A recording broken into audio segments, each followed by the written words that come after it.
Guys, welcome to part 7 of how I ended up in Italy. Let's talk about financial document required for visa application. यो चाहिँ मैले आफ्नो last इयरको एक्सपिरियन्सबाट भन्दैछु। हजुरले आफ्नो एउटा स्पोन्सर भन्नुपर्ने हुन्छ। हजुरको पढाइलाई यहाँ आएपछि स्पोन्सर गरिदिने जोसँग पैसा छ भनेर देखाउनु पर्ने हुन्छ हजुरले भिजा एप्लाई गर्ने बेला। हजुरले पार्ट 4 हेर्नुभयो भने चाहिँ रिजनल स्कलरशिप र भिजा एप्लिकेसनमा किन पैसा देखाउने नदेखाउने हुन्छ भन्ने कुरा मैले राम्रोसँग क्लियरली भन्छु। हजुरको स्पोन्सर हजुरको ड्याड अर मम हुन सक्नुहुन्छ। आई थिङ्क ब्रदर पनि हुँदैन unless there is a special condition. हजुरको ड्याड र ममले चाहिँ आय स्रोत कसरी ल्याउनु भयो उहाँको आय स्रोत देखाउनु पर्ने हुन्छ। साथसाथै ट्याक्स तिरेको पेपर्सहरू पनि देखाउनु पर्ने हुन्छ। ब्याङ्क स्टेटमेन्टको कुरामा चाहिँ हजुरको अब स्पोन्सर ड्याड हुनुहुन्छ अरे फर इक्जाम्पल भने हजुरले जब एप्लाई गर्दै जानुहुन्छ नि भिजा त्योभन्दा चाहिँ 6 मन्थ अगाडिदेखिको उहाँको ब्याङ्क स्टेटमेन्ट चाहिँ बुझाउनु पर्ने हुन्छ।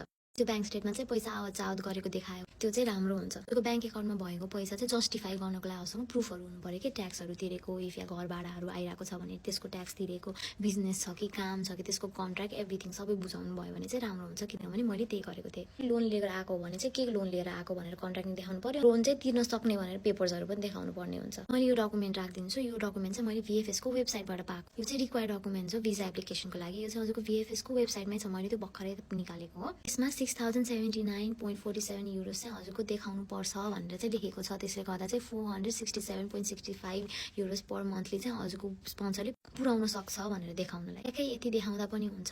मैले चाहिँ अलिक बढी नै देखाएको थिएँ र ड्याडले चाहिँ सेफ साइडमा बस्नको लागि भनेर होम लोन पनि लिनुभएको थियो। होम लोन लिँदा भ्यालुएसन हुन्छ सो भ्यालुएसनहरू पनि राखेको थियौँ। हामीले एसेट्सको भ्यालुएट गरेर पनि सबै राखेको थियौँ। अनि मेरो बाबाको सेयर्सहरूको भ्यालुजहरूवाला डकुमेन्ट्स पनि हामीले राखेको थियौँ just to be on the safe side. त्यसरी चाहिँ हामीले आफ्नो फाइनेन्सियल चाहिँ स्ट्रङ बनाउन सकेको थियौँ। जसले जुन ब्याङ्क स्टेटमेन्ट देखाउनुहुन्छ नि त्यसको पैसा चाहिँ हामीले होल्ड गरेर राखेको थियौँ जबसम्म मेरो भिजा आएको थिएन। त्यो बेलामा चाहिँ भिजा चाहिँ यो डकुमेन्ट्सहरू मिलेन है भनेर चाहिँ कतिजनाले पेपरहरू आएको थियो कि अनि त्यस्तो भइसक्यो भने चाहिँ पैसा देखा ब्याङ्क एकाउन्टमा पैसा देखा भनेर भन्यो भने देखाउनु पर्छ भनेर चाहिँ हामी कसैले पनि पैसा युज गरेको थिएनौँ। So I would suggest visa नआएसम्म चाहिँ त्यो पैसा नचलाउनु नभए चाहिँ त्यस्तो होल्ड गरेर राख्नुपर्ने चाहिँ त्यस्तो केही पनि क्राइटेरिया छैन।